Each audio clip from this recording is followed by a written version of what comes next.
here on the Sports Byline USA Radio Network, also on SB Nation Radio, YouTube, Twitch, anywhere you can look at it. We can reach you. Nick Geber, along with Frank Perez and Nolan Dalla with you today. We've got a lot to get to today, guys. A lot going on in the world of sports. We've got Major League Baseball, because the first month of the baseball season has some very unique aspects to it. And Nolan, I know you've got a lot of opinions about how to maximize your edge for that month, that first month. Yeah, it's interesting because baseball, there's so much anticipation. Opening day, the first pitch, the beginning of spring, and so forth. And here we are, about a week into the Major League Baseball season. If you were to take the American League, I think most people would look at the standings so far, and it's played exactly according to form for the most part. The National League, you might as well flip-flop it on its head. The best teams, the anticipated first, second place teams at the bottom of each division, and of course the surprise teams, the Pirates, the Diamondbacks, the Mets in first place. All those teams are 6-1 or 7-1. It's just a complete flip flop on what we anticipated. Well, we're going to talk about that in the on the other side of the break. Plus, we're going to talk a little bit about boxing. We're going to talk Masters. Frank, I know you've been following the Masters. Oh, a little bit, yeah. Especially the last 2 days with McElroy coming on, and you got a new leader, Patrick Reed, up there. It's going to be very interesting. Right, so we're going to talk Masters. We're going to talk baseball. We're going to talk a little soccer. I had some good picks today, which at least some of us took advantage of. We're going to talk boxing. We'll be joined by Charles J., analyst with Bethany Sport. He'll be joining us to talk boxing, NFL Draft. Listen, you're going to get it all right here. There is no better place to get that edge that you need to make your sporting life profitable, and you can get it all right here at Fifth Street Sports. You can find us on the web at fifthstreetsports.com. You can also find us on Facebook at facebook.com/Fifth Street Sports Talk. We're on Twitter, we're on YouTube, we're on, oh my goodness, we're everywhere. All right, we are going to step aside, take a break, and we will be right back after these messages to bring you more. We'll get into the baseball with Nolan, and stay tuned. We'll be right back.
All right, welcome back to the show, Fifth Street Sports, Sports Byline USA Radio Network, SB Nation Radio. If you were watching on the stream, I'm sorry you didn't have a chance to actually hear that, but that was a Ohtani having 2-run homer.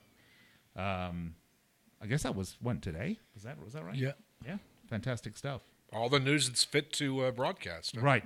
Nick Geber, Frank Perez, Nolan Dalla with you here. And Juniper. And Juniper's joining us here on Fifth Street Sports. Our mascot. Fifth Street Sports. It's great to have you with us today. By the way, we're with you every Saturday from 2 p.m. Pacific, which is 5 p.m. Eastern. We're live with you on the Sports Byline Network, SB Nation Radio, for 2 hours, and then we do an hour afterwards just on the web if you want to flip over. I'm not sure we're going to do that today because I'm a little under the weather. There's going viral, and then there's having a virus. And I'm not sure which one, you'd rather go viral. You did not want to be around. You don't want to be standing in front of Nick Geber, let's say this time yesterday. No, that is for sure. Let's bring in our good friend and fellow Fifth Street resident, Brian Allen, who is somewhere out in the wide world. Do we have Brian? Hi, Brian. There he is.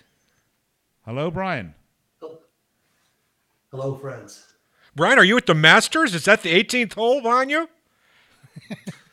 Yeah, I'm actually in Butler Cabin for the moment. So they set me up nice here. Yeah, I can see you've got quite the luxury digs. Nick, I never got those soccer plays. What's up with that? Now, I know that's not true because Frank said he sent them to you. Oh, Frank? Yeah, send him. Look at your WhatsApp there. Okay, all right. Check him on your WhatsApp. Yeah, we had a good day on that today, by the way, Brian. We had a very good day because what happened today was I gave Frank a couple of picks and he turned them into a couple of dollars. Yeah, man. Don't you just love that, Brian? When you got to hear that, hey man, you should have bet these games. They all won. Yeah, and then you think like the next games he gives out, like he missed the wedding and now he's going to catch the funeral. On the next one, right? One of my favorite phrases in this industry is one that Frank has used for years. It's the membership or the initiation fee. How does that work, Frank? Oh, every single time we get a new player, a new program, a new winning system, right off the bat, guaranteed loser. Like you always got to pay the initiation fee. Like you get a guy that said, oh, he hits 65% in baseball, so we start following him, and all of a sudden he goes, boy, he hasn't done that before. He's 2-9. That's the initiation fee. Right? Well, guys, we're talking about baseball. We'll get back to soccer in a bit, but we're talking about baseball. And Nolan, you were just before the break talking about some of the things that make the first month of Major League Baseball special from a betting perspective. Yeah, and I'd like to hear Brian's perspective. I'll just pick up on where I left off, and Brian, please jump in from more of a handicapping perspective. And my point of view was that coming out of spring training, there's always a lot of anticipation. Every fan is excited, and I think this translates maybe into some additional value for the undervalued underdog teams. And here we are. It seems to always happen the first month of the season. It certainly happened the first week of the season, where a lot of the teams that were not expected to be very good, that went off as very live dogs the first week of the season, they're just tearing it up, especially in the National League. Look at the Diamondbacks, look at the Pirates, look at the Mets, all 6-1, 7-1, and just crushing the books. Absolutely, yeah. That's a great point, Nolan. I think that's one of the greatest opportunities of the beginning of baseball is trying to identify the good teams before the public can. It's all about trying to use the public to your advantage. And a lot of times the public is still caught in the mindset of the previous year. So be ready to adjust. The Pirates, Pirates are probably the most heavily bet over by sharp guys during the off season, yet still incredible value on them. They've been a play from just about every day with at least one sharp group or another. Let me run at you. Yeah, sorry. Go ahead. Go ahead, Brian. Excuse me. Oh no, go right ahead. I was going to talk about. All right, so let me talk about fading the teams that were anticipated to be very good. I'll give you a few examples. Great anticipation, obviously, on the Cubs. Will the Cubs come back? The Astros, the defending champions. The Dodgers, the National League champions. Maybe the Washington Nationals as well. By the way, if you look at all four of those teams, all five are 500 or less right now at this stage of the season.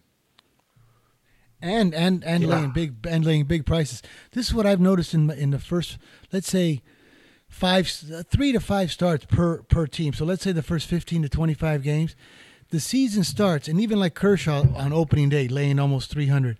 I think it's a terrible bet to lay big prices in baseball anytime. Let alone the first 20 games for each team. You don't even know what you're getting. Plus, they only give the starters, till they get into the rhythm. Like you're laying 2 to 1 because you have Price or some big pitcher on the mound. They may not even let him go deep. So you're not getting your money's worth at all. Yeah. So, Brian, how do you avoid those, what do we call, sucker plays? Well, I think one of the really exciting developments in the last couple of years is this ability to track the public, both in number of wagers and by the amount of dollars. And this is just like any other sport, but the first month of baseball is extra powerful. If you can observe a situation where you have what we call reverse line movement, where the line is actually moving in the opposite direction that the public is betting. Those are phenomenal anytime, but they're really, really good during the first month. I'll tell you another variable that if you want to make money in the first month, maybe the first 2 months of the year, one thing that I would suggest is pay very close attention to weather, overnight weather.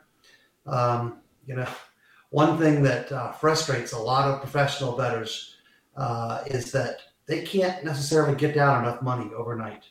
They're waiting oftentimes till the next day, to where the markets are liquid enough for them to unload on these games. But that doesn't mean you, as a everyday bettor, can't get down great bets overnight. These guys know what the right sides are.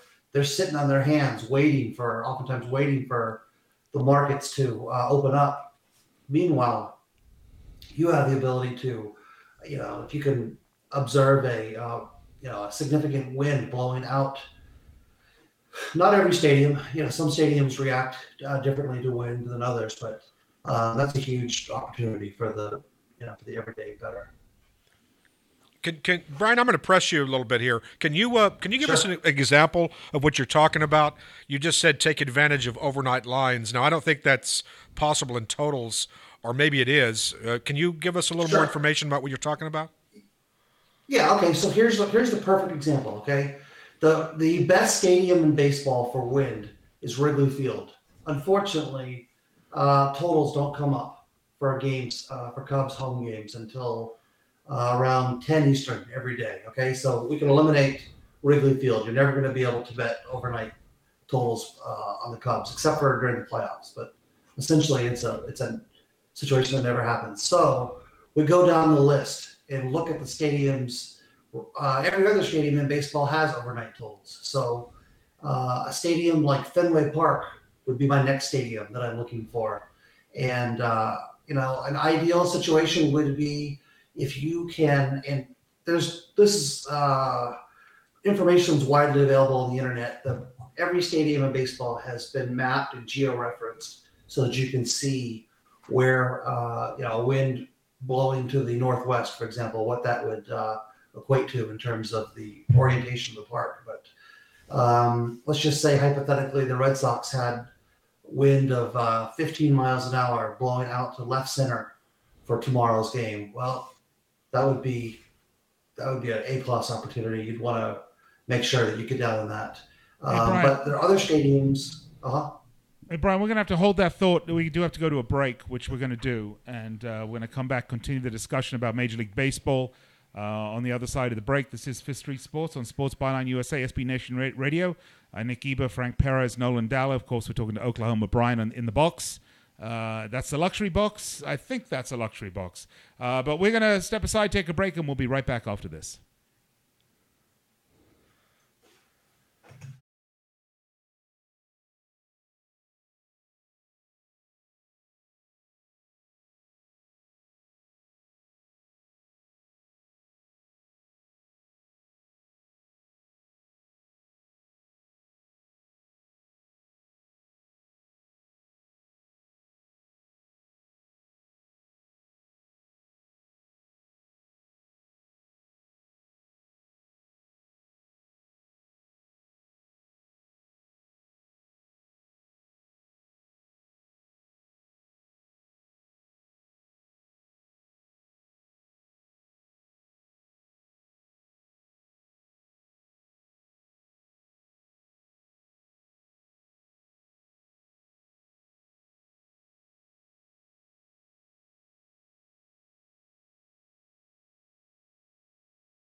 Right.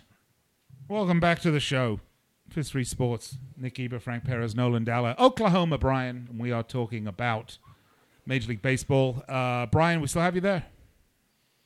Still here. Can you guys hear me? Yeah, a little better, actually. So that's good. Okay. So we were talking. We were talking before the break. You were talking about weather and overnights, and continue the discussion. Yeah. Sure. Let me give you an example. I during the break was looking at some of the wind patterns for tomorrow. Great example. If you want to run and bet this for tomorrow, I think this is worth getting on.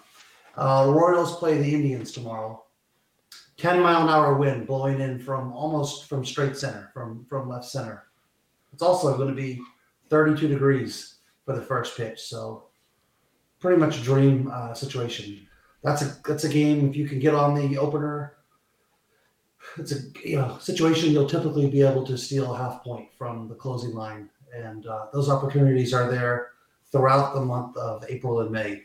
We get into June, and the predominant wind patterns over North American continent tend to settle down, and we have a lot less wind through the rest of the year. So this is really a phenomenon that is there for the first 2 months.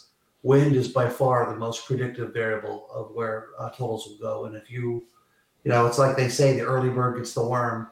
If you're willing to, do your research the night before, if you want to look, it doesn't hurt to look at umpires also, but great opportunity. I know BetAny Sports has one of the best deals with overnight juice. What do they charge currently? $1.02 on overnight baseball, with $500 limits, and they even let you rebet. Like you can bet 500, wait 20 seconds, bet another 500 at $1.02. $1.02, and Brian mentioned it last week, like during the World Cup, the difference between a reduced juice shop like BetAny Sports versus a regular book. You're talking between 10 and 30 cents difference on every bet you make. So if you go, let's say you win 50 and lose 50, but you save 15 cents on all your losers, that's unbelievable. Same thing in baseball. There's I don't know how many games, Brian, 162 games times 8 teams. That's Imagine right. saving 6 or 7 cents per bet, and you're betting 1,000, 500 or 1,000 a game. Gigantic. Oh, that's huge. For absolutely, and they give you a sign-up bonus. Plus, you get a sign-up bonus. Yeah, right. That's one thing we didn't mention, and I'll do that, which is that if you go to betanysport.eu, you can go to betanysport.com. BetAnySports.com. BetAnySports.com. Just want to make sure we get that. Go there and you sign up right now. By the way, they're very friendly to U.S. bettors. They take credit cards. They will give you a 50% bonus on your money that you deposit on deposits up to $1,000. So if you drop $1,000 in, you get to play on $1,500. Wow. And the reduced juice. And next week, see, because Nick here being the president, we were going to limit this to 2 sports books on our banners because not only are we really Fifth Street Sports, but we want to keep all of our sponsors, our sportsbook, 5-star sponsors. And we know that BetAny Sports is a 5-star book. The next one we're going to have next week on the show, we're going to have two banners. And I just made it, Nick, they made it aware to me that they can deposit in Bitcoin, any of the cryptocurrencies, well, they don't use net teller here, but there's a lot of ways to they'll come in handy for Nolan, right?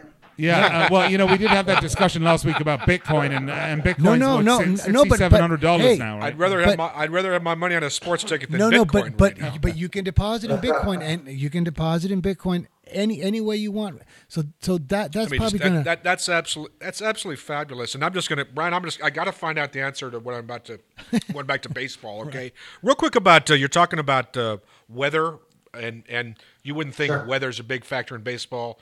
Brian, you're talking about wind. I'm curious also, especially in the northern cities, you get into low temperatures. You mentioned about the Cleveland, I think, Kansas City game tomorrow. What do low temperatures generally mean? Does it help pitching? Does it help hitting? Describe the science of this, please.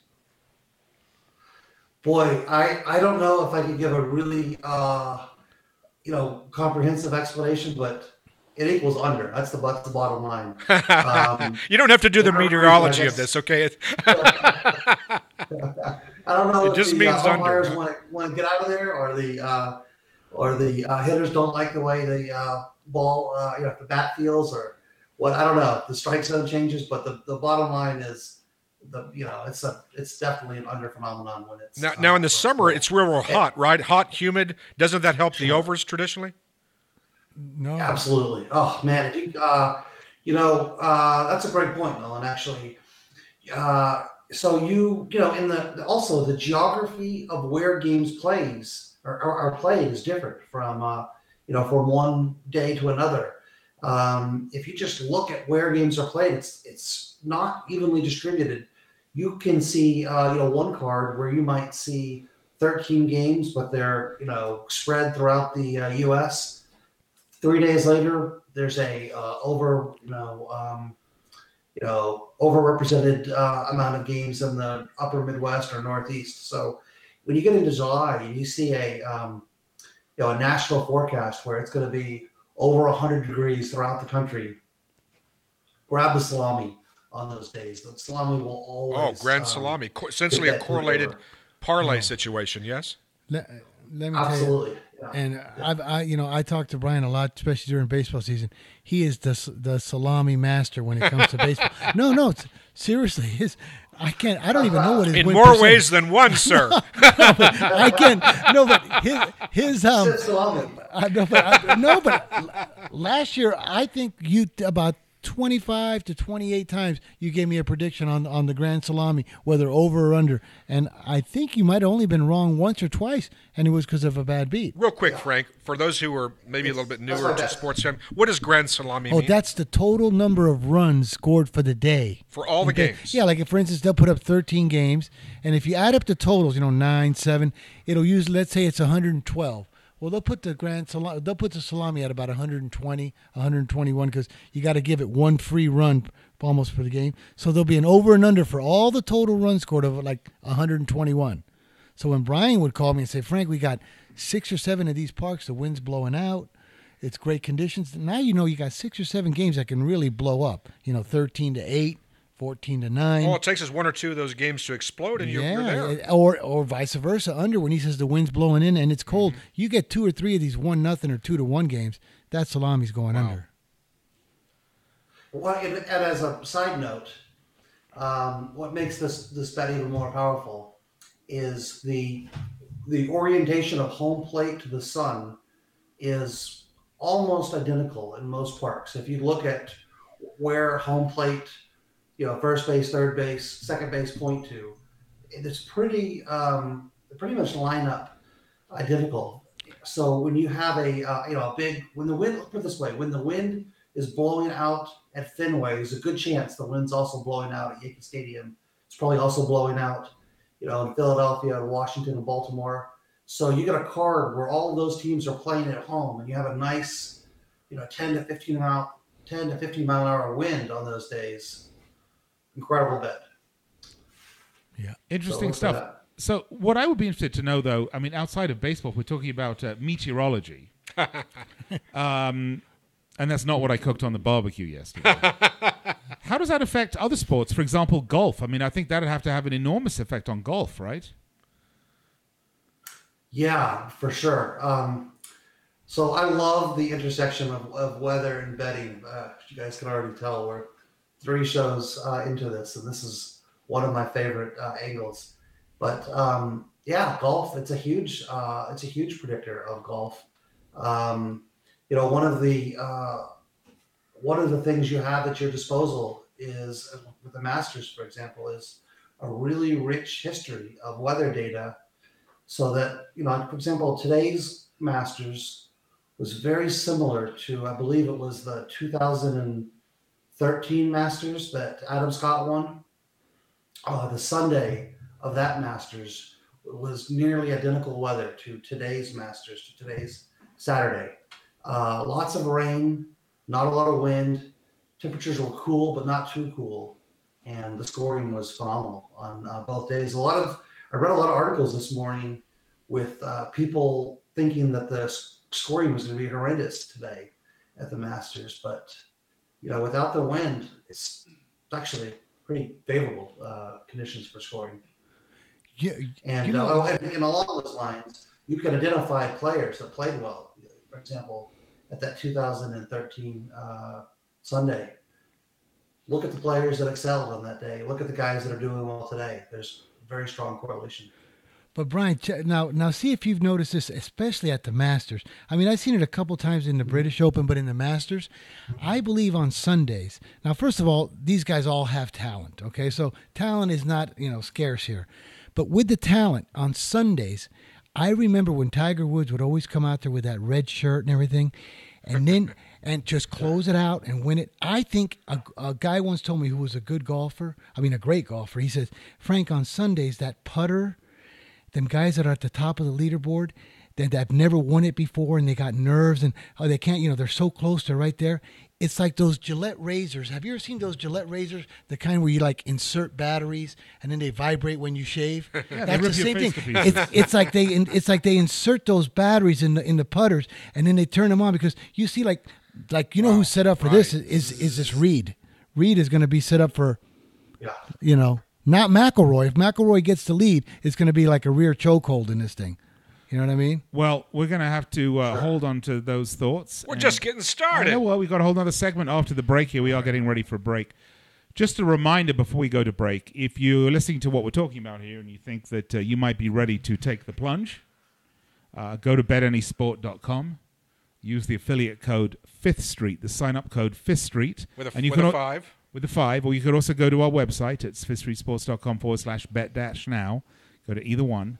And if you put in the affiliate code 5th Street, you will get a 50% bonus on your deposit of up to your first $1,000 of deposit. So put in 1,000, get 1,500. That's a pretty good deal. Just don't tell my ex, otherwise my alimony will no doubt go up. All right, we're going to step aside, take a break. Be right back after this. 5th Street Sports, Sports Byline USA.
Welcome back, Fifth Street Sports, Sports Byline USA, SB Nation Radio. We're also on Twitch. We're also on YouTube. We're also on Facebook. We're on iHeartRadio. We're on TuneIn.com. We're everywhere. We're everywhere. Exactly. And we certainly appreciate the fact that you have decided to make us a part of your Saturday. And we do hope that you'll continue to do that. And we'll be with you every Saturday from 2 p.m. Pacific. That's 5 p.m. Eastern Time. I did that math in my head on the fly. Pretty impressive, you have to admit. Wow. Every Saturday, right here on the Sports Byline. You're a professional. I am a professional. Right here on the Sports Byline USA Radio Network. Speaking of professional, Nolan, you're drinking the Pfizer. Is that swill or is it good? It was on sale. It makes it good then. Any day is a good day for wine. Okay, fair enough. Nick Geber, Frank Perez, Nolan Dalla, and of course we're talking to Oklahoma Brian. We're discussing weather, Brian's great passion, which is weather and sports betting.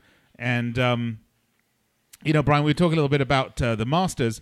Is this the last time we're going to see Tiger Woods up there? Do you think, guys, in the sort of in the front? Even if he's not going to win it? Well, I, for one, hope he comes back a long time because I love betting against him. My entire card was fading Tiger every way possible. No, but Brian, just to finish what I was saying, don't you think that, when we went to the break, don't you think that it's true that especially at the Masters, that on the last day, that putter seems to get like this little extra like vibration to it on these rookie, on these newer players that have never been there. Like, remember when McIlroy was leading by I don't know how many? Next thing you know, he couldn't even put it in a swimming pool. Remember that? About 5 or 6 years ago? Like when McIlroy blew up and shot like, I don't know, like a 15 over or 10 over or something. I think that the putter on Sundays gets this extra little vibration. It's called nerves. You know what I mean? Nerves. Sunday at the Masters is really, those 9-footers are not the same 9-footers you do like practicing on Tuesday, So who do you bet against then on the Sundays? The new guys?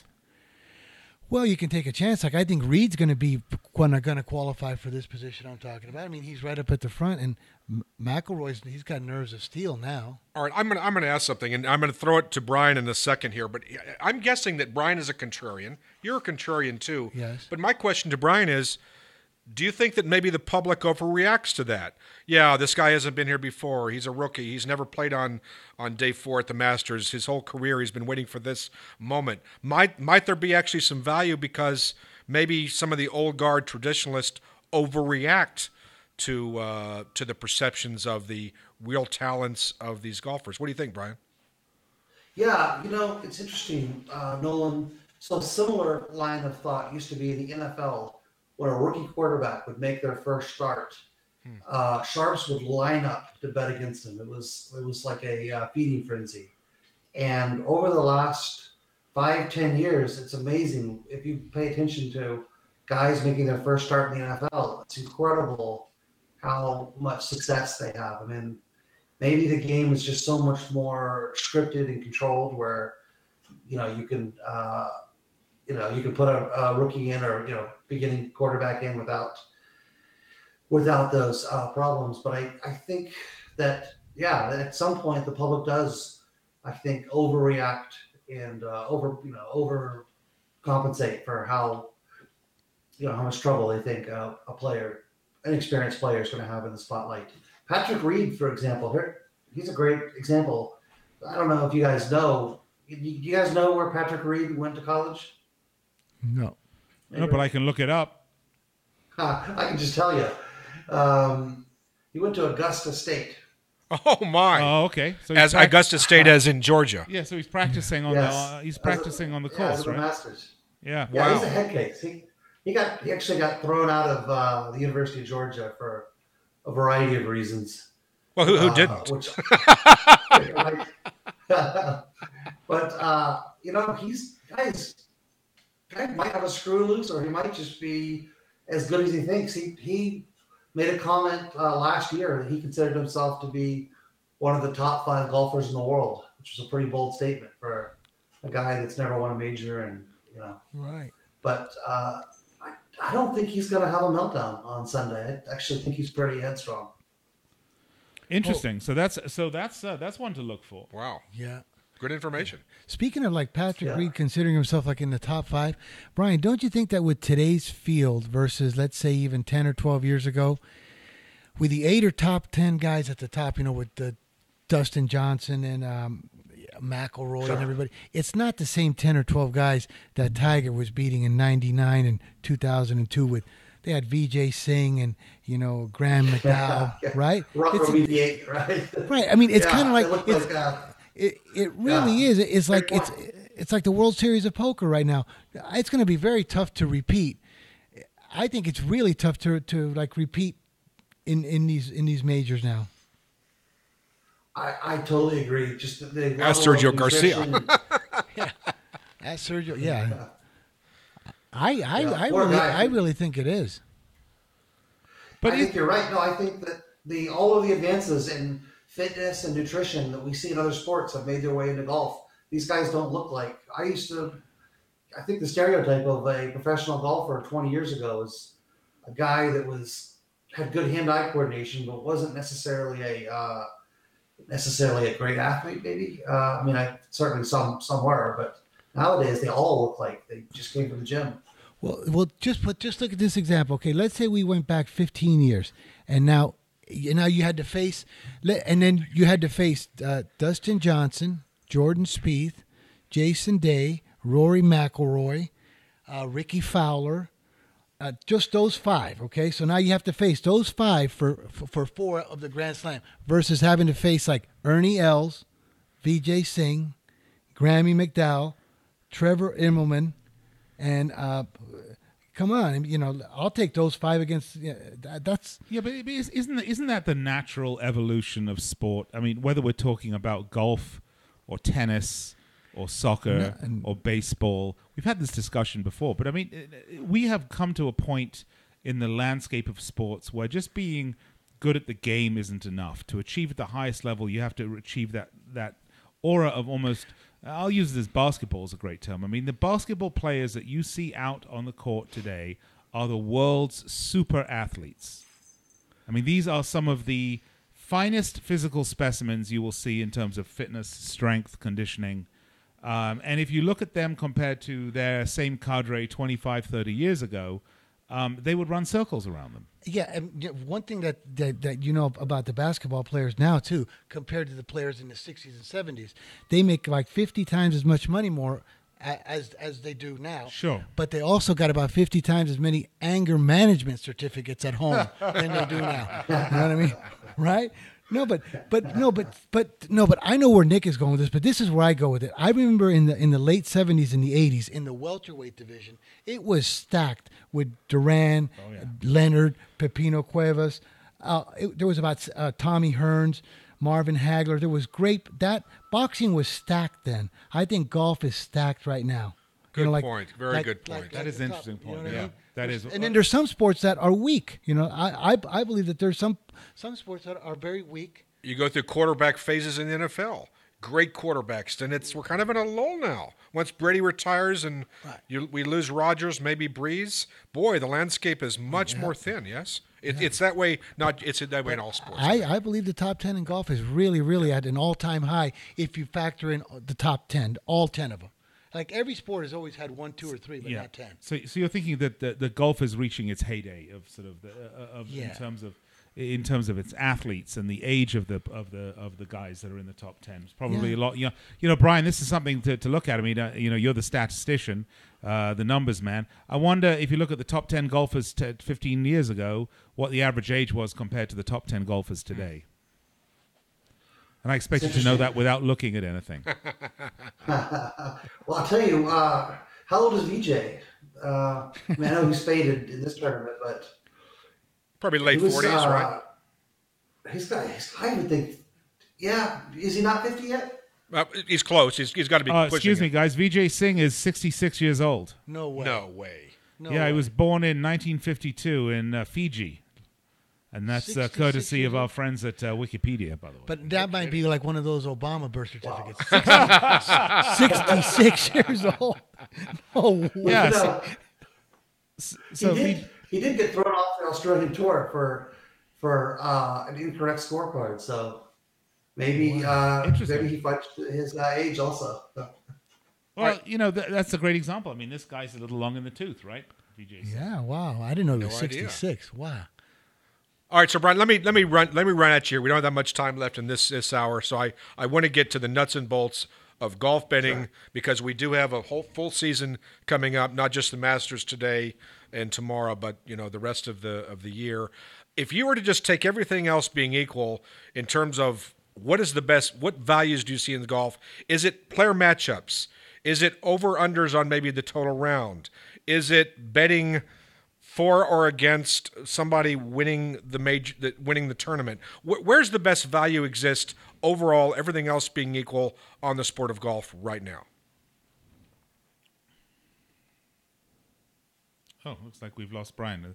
The critical and I wanted question. to hear that answer. I know. Me too. Gosh, Brian, if you can hear us, we've just lost you, and now I'm like, Brian, you dying gotta to hear that. No, I think we're gonna have to have Brian. All right, dial can you back do in. sign language, Brian? Can we get the sign language interpreter here? That would really be nice. Boy, Nick no, just. we've, I can't believe it. And you set him up That for was a great. Well, Frank, what's your take on that? I mean, Frank? Yeah. What is the play? Gosh, I gotta think it's in the matchups.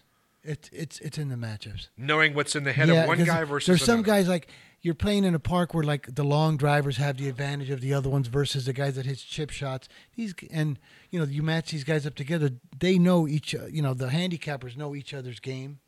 I think there's tremendous advantage in the matchups. Would you ever want to fade like you were talking about those great dozen players, and we all know who they are now. I mean, a lot of essentially 27, 28, up to, say, 35-year-olds they've kind of bunched there. Would you want to fade any of those guys for the U.S. Open coming up, the British Open, any events like that? I understand why you'd fade them maybe in a lesser tournament, but I'm talking about the tournaments everybody wants to win. Well, you know how you can see how there's a lot of value in the matchups? You can even ask Brian. Some of these lines, they move 60, 70, 80 cents. Guy opens up at minus $1.15. He closes at plus $1.52. Is the close the smart money, Frank? Yeah. Well, the closing line's always a correct line. But when you see sports closing 30, 40, 60, 90 cents higher than the opening lines, you know that there's somebody who knows the intricacies of like Spieth against Jason Day. In one tournament, he might be minus 115 Spieth. In the next tournament, Spieth is plus 140. Because the way that the course is laid out, if he's a long hitter, a short hitter, how he's playing, that makes a big difference when they're both just as good. Now it's about their particular games. You know what I mean? Mm-hmm. A guy's a short game, a guy's a long game. Like McIlroy, give me him in the long game. You know what I mean? Mm-hmm. Versus... All right, guys, I think we've got Brian back. So let's bring Brian back in. We have sound on you now, Brian, so that's always a good thing. All right. Can you guys hear me? Yeah, we do have 1 minute left in this segment, Brian, so I want to bring you in, and then we're going to just... I'm going to use my 1 minute. All right. Yeah. My favorite bet is the over-under for each player for each round. I love that bet. Unfortunately, it's one of the hardest bets to find. A lot of books don't have it. One thing I really love about that bet, if you're willing to watch the first 2 or 3 guys go out on the course, watch how the course plays. A lot of books will make it so that you can bet those bets all the way up until the moment that your guy tees off. So you get kind of a sneak preview of the course. There's a lot less money bet on it. The market's not as efficient. That's my pick. Brian, hold that thought. Guys, Great. we got to step aside, take a break here on Fifth Street Sports Byline USA. We did manage to get Brian back in, so I feel good about that. But we'll be right back after these messages.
All right, folks, welcome back.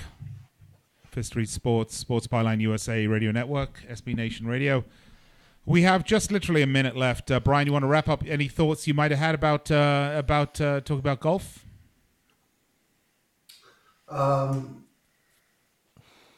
Tiger doesn't make an incredible recovery tomorrow. As long as that doesn't happen, I'll be happy. All right, you negative man, you. He's always after the money. And by the way, real quick, real good shout out to you, Brian. Seriously, this is our third show, ladies and gentlemen. Those of you who've been listening, I have bet a couple of things Brian has said. Frank, you've also touted some basketball. Yeah. I am up, which is very rare for me. I am up since I've been sitting here. Well, I'm not talking about what I've wasted on other stuff, okay? But I mean, at least the stuff that I've heard in this show, I am up. I think I'm 4-1 on the actual wagers I have made. Beautiful. So come on, Brian, don't fail me now. All right, guys, we got to go. Good to hear that. We'll be back for the next hour after this short break. Fifth Street Sports, Sports Byline USA Radio Network.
music at the top of the hour, but that's all right. Welcome back to the show, Fifth Street Sports, here on the Sports Byline USA Radio Network and, of course, SB Nation Radio.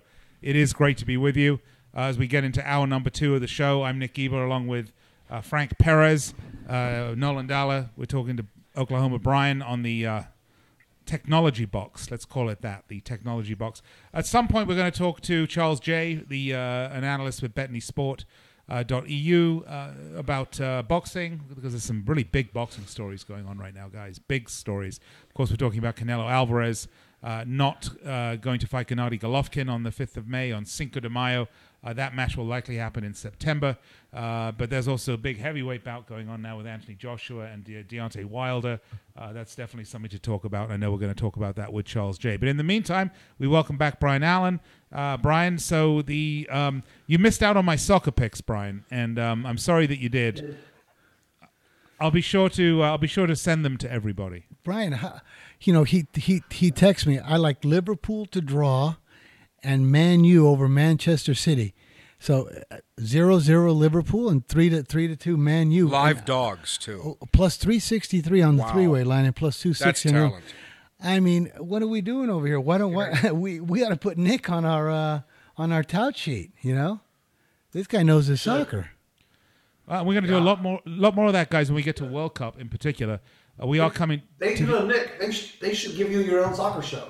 Yeah, well, they do, surprisingly enough. Every Friday at 1 p.m. Pacific, right here on this same network, you can hear Fifth Street Soccer, where you would have actually heard these picks. Me and my co-host, Nick Webster, the former voice of the Premier League for Fox Soccer, for Fox Sports, joined me for that one. Nick's pretty much my regular co-host these days. All right, folks, the music in my ear, which you don't hear if you're watching on the stream, is telling me that it is time to wrap the segment up for a break. So I'm going to do that. When we come back, we'll continue the discussion, as well as talk a little boxing. We've got NFL Draft coming up. We're going to try to get Charles J. on the phone. All sorts of good stuff happening. So don't go anywhere. By the way, you can find us at facebook.com/Fifth Street Sports Talk. You can find us on the web at fifthstreetsports.com. And so be sure to do that, and we will not play sounds back for you. Apologize for that. So you can find us on Twitter, you can find us on Twitch, you can find us on YouTube. Of course, you can find us on iHeartRadio and everything else right there at the bottom of the screen if you're watching on YouTube. We're going to step aside, take a break, play some bills. I'll be right back with more hour number 2, Fifth Street Sports. Pay the talent.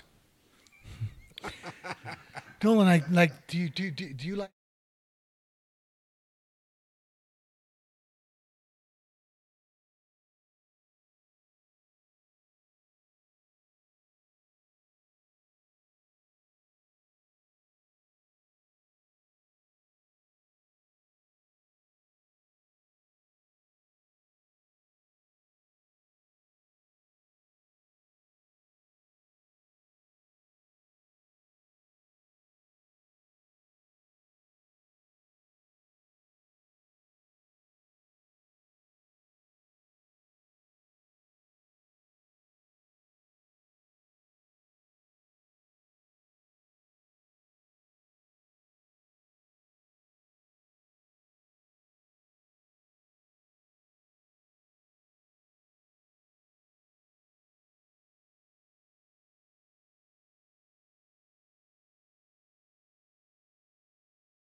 Radio, Nick Geber, Nolan, Dalla, Frank Perez, and Brian Allen.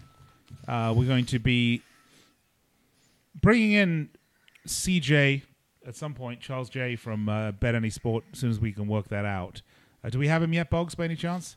No, we don't have him. So we're going to bring Brian back. But, one of the discussions that we were having before the show started, while we were doing our really in-depth 4.5-minute show prep, was talking a little. We were talking about the picks that I gave Frank for the Premier League this weekend, and I was mentioning that the reason that I went with what I went with on those particular matches really had nothing to do with statistics, because if you look at the statistics of those matches, Liverpool should have beaten Everton on the Merseyside derby. That's the way those go. They're a much better team than Everton. They're further ahead in the tables than Everton.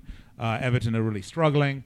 And on terms of Manchester United, Manchester City by far the best team in England. They basically won the Premier League. Manchester United have been very inconsistent over the course of the season, although they are doing better now. So one would have thought that the favourites would have been Liverpool and Manchester United. But the reason that my picks went the other way had nothing to do with statistics. They had everything to do with the emotion of sport.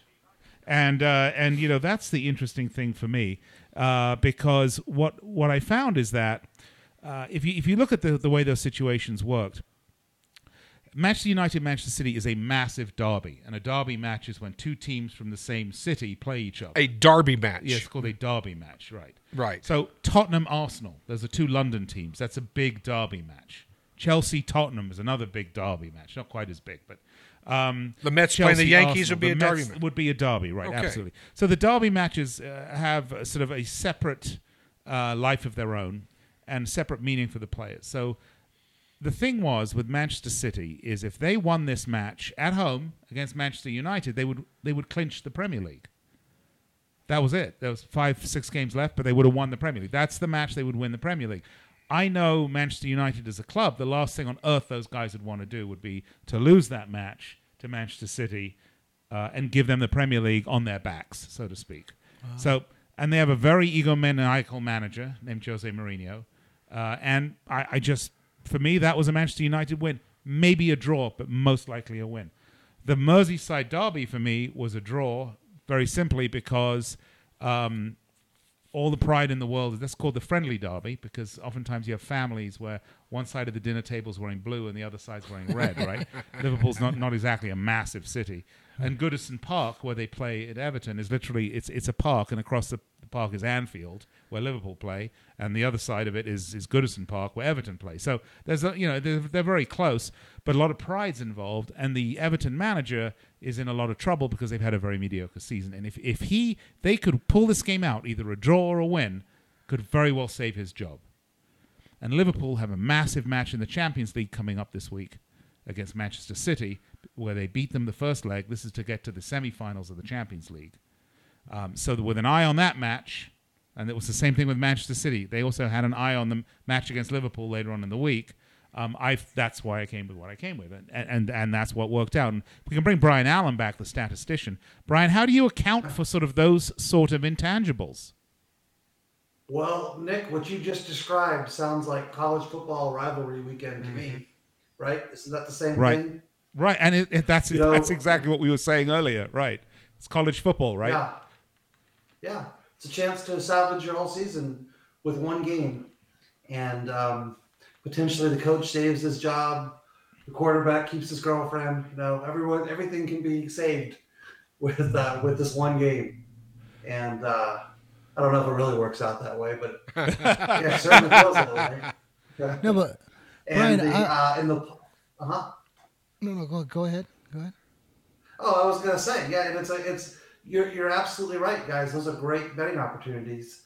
Is identifying these situations where one team is counted out, you think that there's no way they can compete, but the reality is the motivation is off the charts for the underdog in those situations. It's not statistically based. It's what makes sport the ultimate reality show. Because Nolan, certainly you and I have worked on real reality shows together. I use real with a smile on my face. We've worked on television shows before that come off as reality. Nothing is There's no such thing as a reality TV show. They're either scripted or unscripted, but you know where you're going. But sport is the ultimate reality TV show because it is totally unscripted. Oh, that's a great point, and I'll use American references since a lot of our listeners are probably, on this side of the pond, so to speak. Oh, the Miami Dolphins play the New England Patriots early December. Does anybody remember this game? Anybody think the Miami Dolphins are a better team than the Patriots?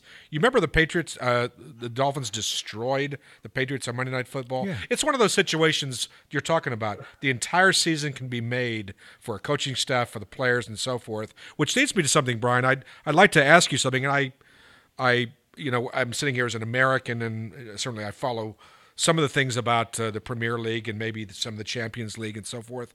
But do you think that those of us here on this side of the pond are missing out on opportunities? Should we be paying more attention to the things that maybe are outside of our comfort zone? We don't follow, and we don't know what these Liverpool teams are. We can't name one player. But might we start making some money if we were to listen to some of these things outside of our comfort zone? What do you think, Brian? Heck yeah. And having reduced juice at Betting Sports certainly makes it a lot easier. One of the things that's always kind of been a turnoff with soccer historically with me was it compared to American football, the house rake is a lot higher in soccer historically, right? The theoretical hold on a typical three-way line in soccer, in the past could be up around 6, 7, 8%. Right. Throw in a reduced juice book, some Asian handicap betting, and all of a sudden your hold is down below 4%, and it becomes an attractive sport to bet on for me. So I know, because Brian, like speaking about stats, like Nick just mentioned about stats and how he had a feel for this, and don't you think that when people that are so hung up on stats when they're sports betting forget the one key stat, and that is the minus $1.10, they forget that stat. Yeah. Right. You know what I mean? When you explain what you mean by that for people that don't know. Well, no, I mean when you got to lay 1,100 to win 100 instead of 1,040 to win 100. They don't shop. That's a big stat. I mean, I would shop around for that. All the books and everybody that's putting out the lines, they have the same stats you have: pass per yard, rush, and all this. They have all those stats. So now the only stat you could actually better yourself on is to go to a book like Bet Any Sports, and you can lay 1,040 to win 1,000 or 1,030 to win 1,000 versus 1,100 to win 1,000. That's the stat that really. That's huge. Looking for the most profitable odds. Well, sure. Yeah, shopping around, right? Yeah. I would. I mean, you go shopping. People use coupons at Pollo Loco. You know what I mean? So you get 8 pieces of chicken, $3 less. It's like video poker, right? You want to play the right games, the right machines, to get the right return. Yeah. Let me ask you something. This is for Brian and Nick. I'm curious about one thing. You talk about the actual total handle on sports. It around the world, is soccer what we Americans call soccer? Does that get the overwhelming amount of dollars offshore or in the online market? Oh, it's the biggest sport in the world. Yeah, absolutely. Right. And the World Cup, which is coming up in June through July, is the biggest sporting event on the planet. What will get the most amount of dollars? Will it be the World Cup Championship? I would think the FIFA World Cup will, Brian. I mean, you actually look at the numbers, but I would imagine that's the biggest betting. The biggest betted event period, right? Has to be. I mean, without a doubt. And the limits are just insane when you get to the World Cup. I mean, getting a $20,000 bet is nothing in a World Cup match. Good luck trying to get 20,000 down on a college football total. Yeah. All right, guys. Well, Brian, we're going to step aside, take a break. We're going to say goodbye to Brian, at least for this coming segment. We're going to bring in Charles J.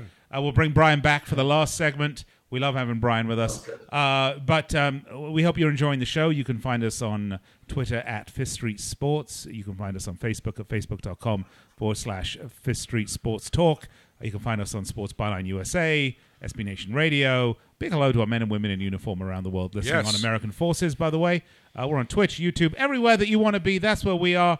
But we will be back with you in about 3 minutes, so don't go anywhere.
Well,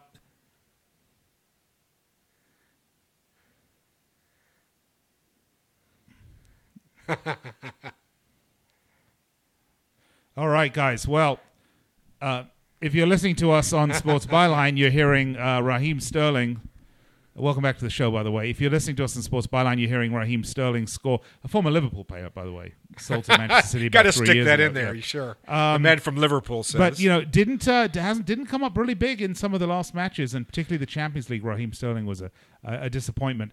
Welcome back to the show. This is Fifth Street Sports on the Sports Byline USA Radio Network and all the other locations that we've told you about time and time again. We're going to bring in a special guest, Charles J., who is an analyst with BetAnySport.eu. Charles, do we have you? Can you guys hear me? Yeah, we can hear you perfectly, and we hope you can hear us with our lovely same dulcet tones. You guys sound good and look good. Well, thank you very much, Charles. It's great to be chatting with you. Before we go any further, I just want to mention, we talk a lot about betting and books, and where you place your hard-earned dosh is very important. You want to make sure that it's going to somewhere that's trustworthy. You get your money out when you win. You don't want to have any full tilt poker problems, right, Nolan? Ooh, wow. We can talk this another time. But listen, betanysport.com, the betanysport.eu is an A-list book. That's a 5-star book. 5-star book. You don't have to worry about it. They take credit cards to make deposits. They're friendly for U.S. How about bettors. Bitcoin, you forget. Well, we do Bitcoin, but no one will admit they hold Bitcoin now. Okay, but you can bet with it. You can bet with I admit it. Hey, Charles, right? He's a true gambler. Yeah, that's Charles J. Charles, well, anyway, welcome to the show. The first time we've had you on, and it is a pleasure and wonderful to have you. Before the show, we'd spoken a little bit about some of the topics we wanted to talk about, but I'm actually really interested to get into boxing because there are, boxing are massively bet events. Obviously, they're a lot of fun to bet because there are all sorts of different props that you can make in terms of boxing that come up, right? Yeah. Is it going to be a 5th round knockout, a 4th round knockout? Blah blah. Is he going to bite his ear off? I mean, these are all great things. But the big, most anticipated fight was the rematch of Canelo Alvarez against Gennady Golovkin. I thought Golovkin clearly won the first match. That was in my mind. But now that match isn't going to happen because apparently Alvarez has been found to have some PEDs in his system. He's claiming it's from tainted Mexican meat. I'm thinking that's what made me violently ill last night. But I just don't know. Charles, what's the status of that fight? Well, the status, there really is no status at the moment, although I think the general consensus is that Alvarez is going to come back and fight Golovkin in September. September, right. Yeah. And that would be during a Mexican Independence Day weekend. So, this was the Cinco de Mayo, obviously, that they have a fight every year, basically, involving a Mexican fighter, or almost every year. And so that is the status is up in the air, actually. So what's happened is that Golovkin wanted to fight anyway on that date. And his promoter wanted to take over the date and do it. I believe they rescheduled it or were trying to reschedule it at the MGM Grand. The Nevada Commission stepped in and then refused to sanction the opponent that they got. And his name was Jaime. I can't remember the name, but the opponent was refused. Okay, and why was that? Do you know why that was? I think it's because they didn't consider him to be good enough to fight. The fact that you don't even know his Golovkin. name is probably absolutely proof of that. Well, it's funny because I've been talking about him for the last couple of days, and now the name escapes me. But that's lower than a tomato can. He's 28. He's actually 28-0. With 24 knockouts. He is credentialed as an amateur. I mean, he was 128-10 as an amateur. He was Munguia. He could have Jaime Munguia. Right. Munguia, yeah, or Munguia. He was going to fight he could have fought in the Olympics, except it came in sort of a tweener year for him. In other words, he was 16 the year that the Olympics happened, and he didn't want to wait another 4 years, so he decided to turn pro. He's only 21 now. He has not been tested, really. He has fought in the junior middleweight division. I've studied film of him. He can punch. He's got power, but he is very slow. He's no speed merchant. And so I think the Nevada Commission did a qualitative judgment on that, that they didn't want to approve that fight. It's not. By the way, I like mismatch that. from the. Sorry. The qualitative judgment part? Yeah, I like that. I mean, too often times we see these sort of, one big name fighter against really a guy that they sort of, a must fight, or, some guy that they just, a warm up fight. That's not interesting. I'm sorry. I'm sorry. I'm giggling a little bit here. Yeah. You're telling me a boxing commission is saying, "I'm sorry, this is beneath us." Yes, indeed. That's Don't get me started. That's been my specialty for 15 years, talking about that kind of stuff, and we can go on forever. But I think they're obviously what they were trying to do was to bring a Mexican in, so that the people who had made plans, they were going to give at least some of them a reason to say, okay, let's not cancel our plans for that weekend. We'll see a Mexican fight Golovkin. Now there are alternatives to that. Now, even Julio Cesar Chavez Jr., from what I'm told, was volunteering to fight, but he only wanted to fight at 168 pounds. But others have emerged. Spike O'Sullivan, a kid from Ireland, who is an action fighter, but definitely not anywhere near Golovkin's class, is one of the guys that they were talking about. But I've seen him fight a number of times. Right. He's a very entertaining fighter. I mean, he comes out to fight. He's not a defensive type fighter. You're not going to see, you're not going to see an entire fight of shoulder rolls, and he's coming out there to fight. Yeah, it'll be a short fight though. That's the problem. While it lasts, yeah. And Demetrius Andrade was another fighter mentioned, and he's the best of the ones that have been mentioned. But he's a southpaw. He's talented. And I don't think that this is something Golovkin would want to go down that road as in terms of a voluntary defense. The guy that has been getting pushed by his promoter, Lou DiBella, is a Russian named Sergei Derevyachenko. Very good, by the way, the pronunciation. Not good enough, though. He was 12-0 with 10 knockouts. 12-0 with 10 knockouts. He's had a lot of amateur experience. He's been in the Olympics. Didn't he just fight last month? He may have, yeah. Or 2 months ago. I don't remember who he fought. It was he won. It was an undercard, and it wasn't a particularly. It was a bit of a one-sided fight, I thought. He's not what you would call an aesthetically pleasing fighter on the order of an O'Sullivan. He is a technician. He's not necessarily a great puncher. But he's the type of guy who might frustrate Golovkin for a while. He has a world of amateur experience. I mean, he's fought in every level, the World Championships, the Olympics, fought in the World Series of Boxing, which is kind of a semi-pro level. World Series of Poker, too. And he's been getting pushed because he is the IBF mandatory contender. And this is where you kind of get into the nuances of these sanctioning bodies, where DiBella is claiming that the WBC has basically satisfied its mandatory requirement by calling for Alvarez to fight Golovkin. And since that fight has been, quote unquote, in their words, canceled, then the IBF mandatory contender, who is this Derevyachenko, needs to be the next in line. And so that's he's ready and can fight. And whether that fight's going to be made, I have no idea. But those are some of the people that have been offered as an opponent who can come in on what amounts to really less than a month's notice to fight Golovkin. And then I would fully expect that some way or another, Canelo would be the opponent in September. Although if, and again, we get into the business of boxing here, Derevyachenko, if he gets this fight, the IBF, the WBA will think they are next in the rotation for their mandatory challenger. And I have no idea who their mandatory challenger is right now. It is crazy. Speaking of challenges and mandatory challenges, is Eddie Hearn going to let Anthony Joshua fight Deontay Wilder, or is this one of these fights that's just not going to happen? I think that they're willing to fight Wilder. I think that their position has been, was it Hearn after the last fight was talking about how, look how many people are here, and Yeah. Wilder fights in front of almost nobody. I mean, their position essentially is that Wilder is in no position himself to command something in the way of purse parity here, because Joshua will be the guy who generates the dollars.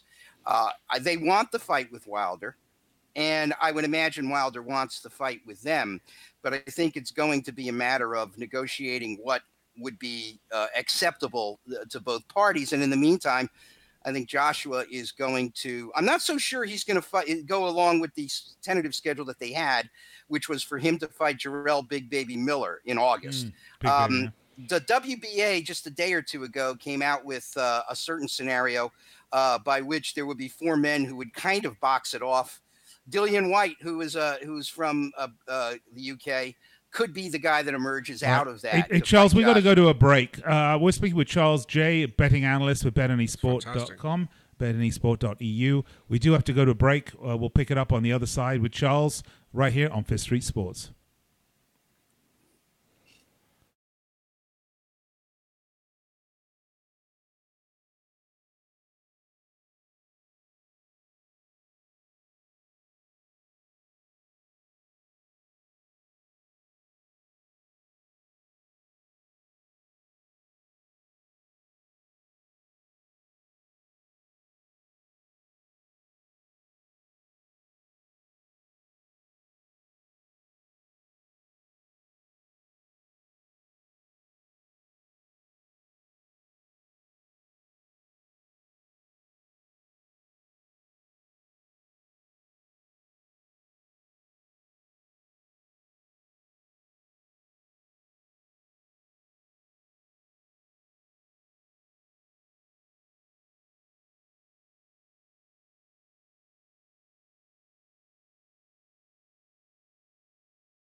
Well, if you're Welcome back to the show, guys. Scripted. Fifth Street Sports, Sports Byline USA.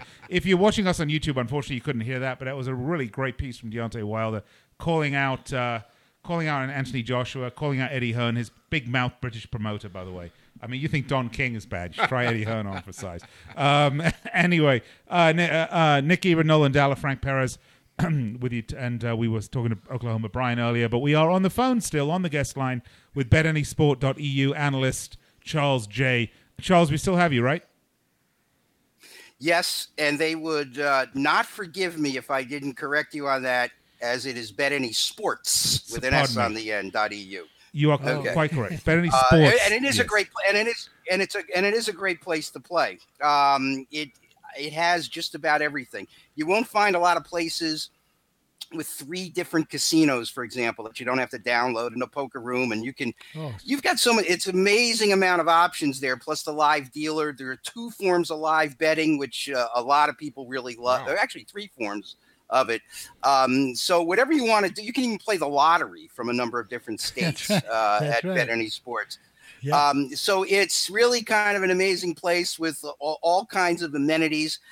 And as you mentioned, they do take Bitcoin, and it's very fast and it's easy and it's confidential, and they take a number of other methods of deposits, and they give you reduced juice also, which means that if you're going to play football or basketball, you don't have to lay the customary $1.10 when you're playing those games if you come in the day of and you're wagering online. So, Charles, but I thought that was funny that you mentioned the lottery. And when the people play the pick 3 and the pick 4, let's say you play a pick 3 in New York or California and you win, you usually get $500 for $1 or $600 for $1. Over there, it's $900. I mean, 900 for one, and they take the pick 3 from every state. Pick 4. Lottery, whatever you want.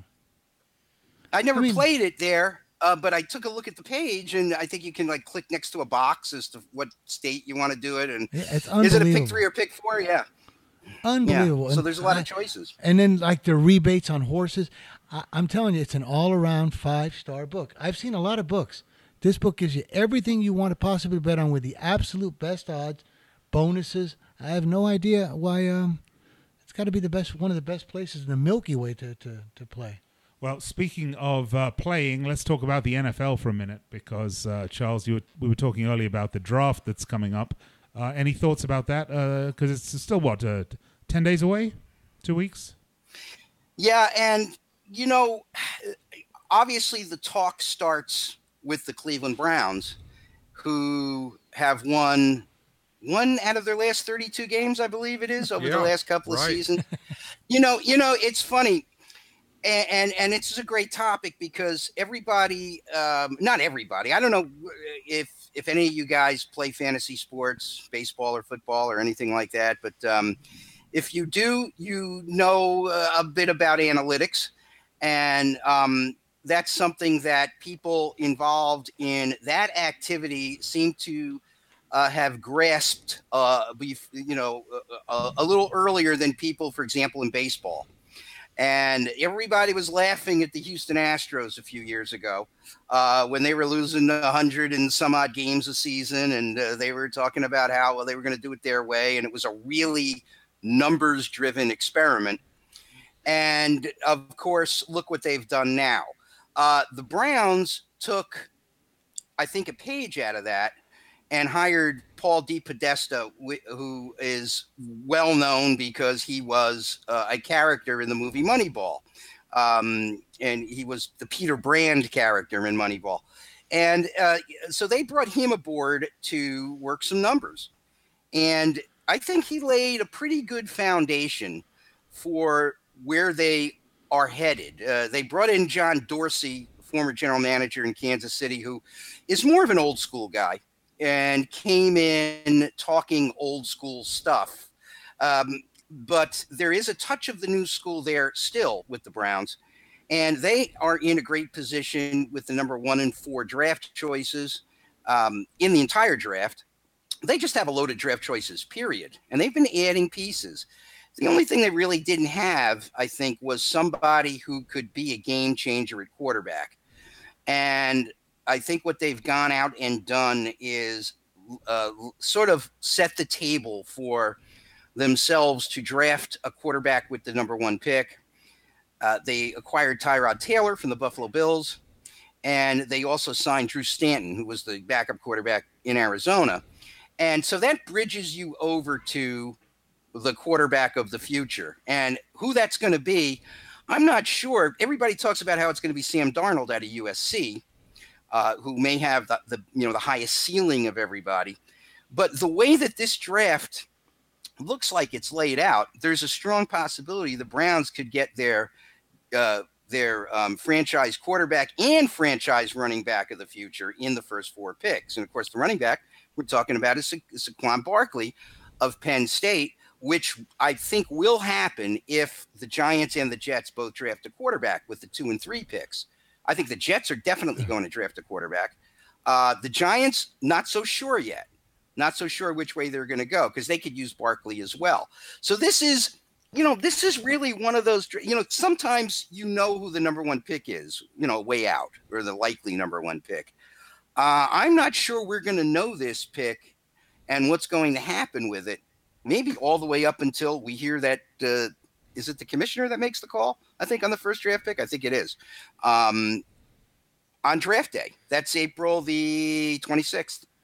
That's coming right up, isn't Charles, it? Yeah, it is. Charles, you know what I was going to ask you? Even with all that you just talked about the Browns, what does Bet Any Sports have on their next season win total? Are they up yet? It is up, and hold on. I'm going on the website right now, and I hope I don't. Well, because I remember last year. Already on yeah. I thought they were believe me, these guys at Bet Any Sports give you such things. They have everything up before anybody. Wow. So it's interesting. Let me give you some. Let me give you some NFL props and futures. There's a whole other show right there. No, see, now I was thinking, okay, so if last year's win total was 4.5, and with everything that Charles just mentioned, that they might improve on, I wonder what they would actually put up to a team that's won 1 game in 2 years. It can't be that. No, hard. 6.5 is it? 5 maybe. 5. Pick up another game. Well, he's going to tell us right now. He's going to. I have to tell you guys, right? They have had futures on the NFL. They're down at the moment, but I think they're going to be going back up. They also had numbers on the opening week line in the NFL. Wow. Yeah, sure. In other words, the first week of NFL. You can already So bet those September. sometimes they take. I can't wait, by the way. Yeah, sometimes they'll take them down. Sometimes they'll put them back up. But I will tell you that Sam Darnold is minus 245 to be the number 1 pick in the draft. Oh, okay. And you can actually bet that both ways. You can bet that he is not going to be the first draft pick. And you'll get a take back on that. You get a take back of 175 on that. So he's the favorite to go number 1 in the draft as of now. And I think after the draft goes down, certainly you'll see updates because you'll see draft day trades. Obviously, we're in free agent season. Also, don't forget, teams are adding players like mad right now. I mean, I live in South Florida. We just signed Brock Osweiler. Okay, he's going to be a backup apparently down here. And of course they let go their best players like Ndamukong Suh, who's out in LA now, and their center Pouncey.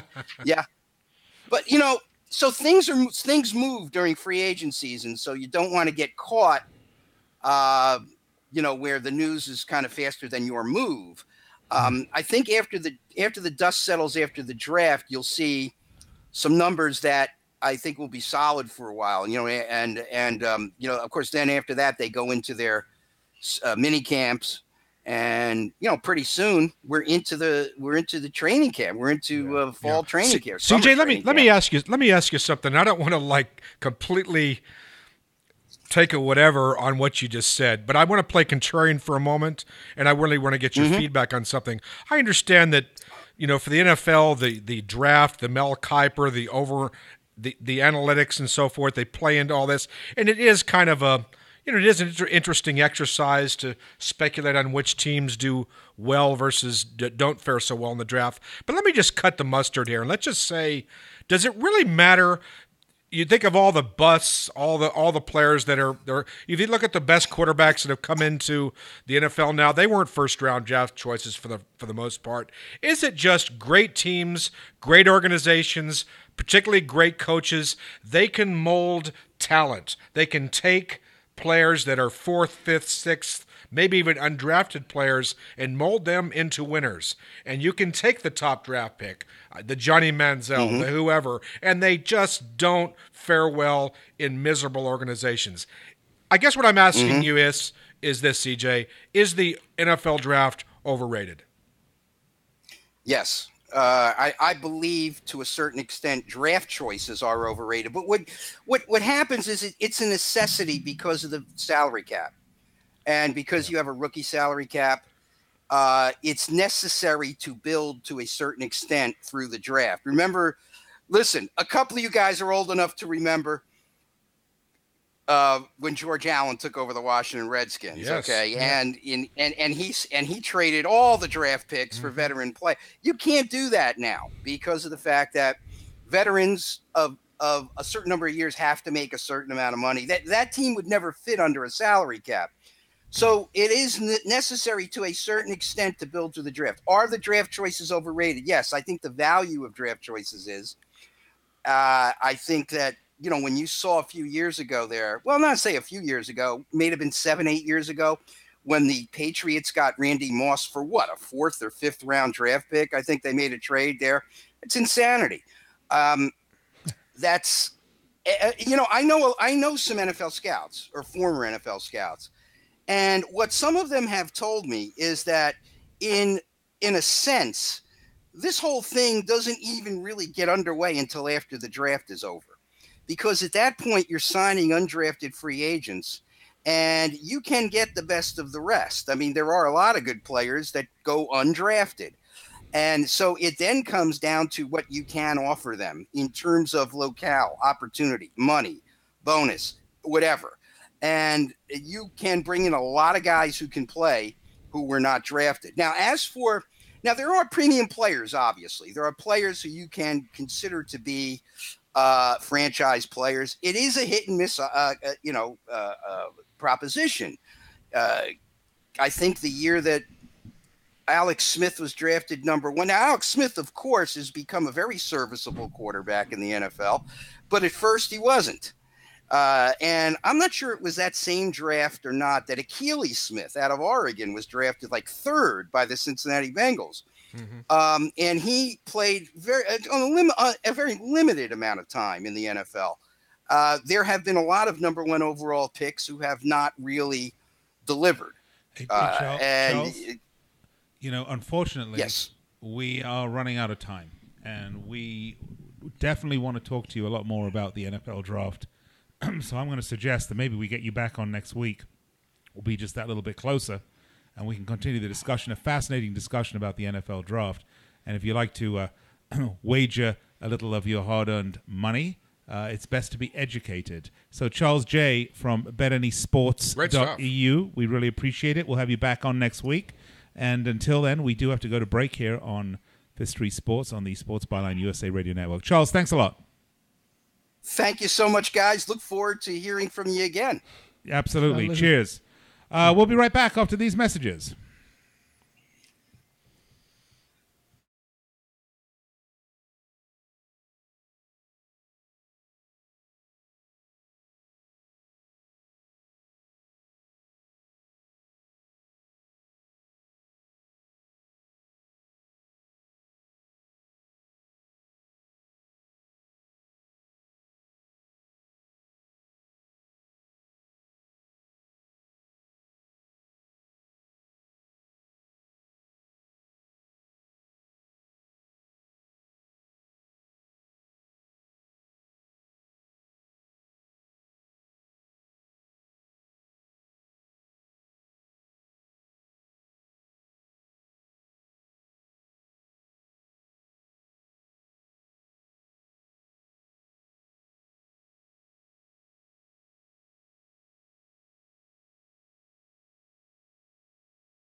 All right, folks, welcome back.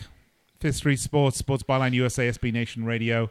Let's bring back up Brian Allen and just, if anything, just to say, hey, goodbye. Because this is a very small, very short segment. But Charles J was fascinating, Brian. Are you sharpening up on your NFL picks?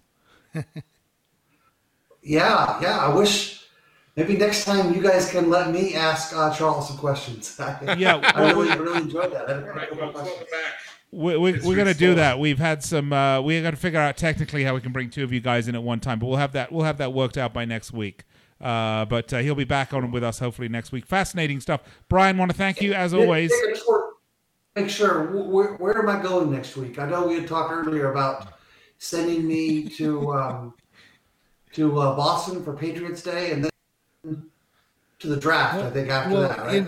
But May 5th we were going to send you to Guadalajara. They have some soccer. But you need to fly economy, center seat. And it's got to be a lot of beef. And unless it's Southwest Airlines, it's got to be carry-on only. We don't have the figure. Yeah, we have a very tight budget, Brian. We expect you to adhere to it. Okay. Always. Yeah. All right, Brian Allen. Maybe in the next week, Nick, maybe you could work on a beverage endorsement. I know.